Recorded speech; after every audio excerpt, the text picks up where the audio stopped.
I'm actually very frustrated that the left seems to keep misunderstanding where I'm actually coming from. Sometimes they even mistake me for those who pretend to be centrists, but actually always side with the right on purpose. Given my strong opposition to the populist right, I'm certainly not one of those people, but the left keeps misunderstanding me. As I've said before, maybe it's because you keep criticizing the left all the time. The left already feels defeated and fearful of the rise of the far right. They're not going to take constant criticism well at the moment. Perhaps you just need to understand this. I understand how they feel, but that doesn't mean I can stop critiquing the left where the left is going wrong. What I'm ultimately trying to do is to reduce the polarization so that the center can hold. I believe that individual freedom is safest when a moderate politics prevails. As I've said before, a strong moderate presence in the political landscape is essential for safeguarding free speech. The problem with the activist left is that its tactics based on its theory and worldview are leading to more polarization. They have been both radicalizing young people to refuse to compromise and also providing fuel for right-wing culture warriors.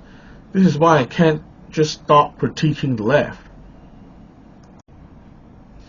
Is your objection to the activist left based primarily around differences in ideology and worldview, then? If so, how is it any different from all the pointless culture war style debates out there?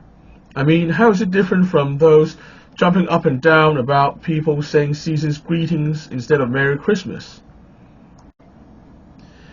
My objection to the activist left is because their ideology and the tactics are fueling polarization, and in many cases harmful to free speech.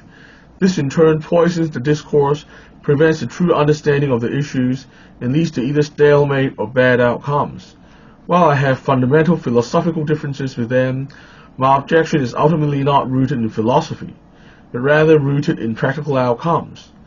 I personally believe that pointless squabble about language and philosophy, like the Merry Christmas versus Season's Greetings example that you cited, are counterproductive. But being concerned about practical results, especially in terms of polarization, free speech, and policy outcomes, is actually another thing. I think this needs particular clarification and emphasis. This is why, going forward, I intend to describe more clearly where exactly my disagreements with the activist left's ideology are, and why I'm disagreeing for the sake of practical outcomes. I hope that this will show that I'm not arguing for the sake of language and philosophy. What I wish for most is a turnaround in the polarization of the Western political landscape generally, as well as the restoration of a healthy marketplace of ideas. Going forward, my critique is going to be focused on this vision and what we need to do to get there.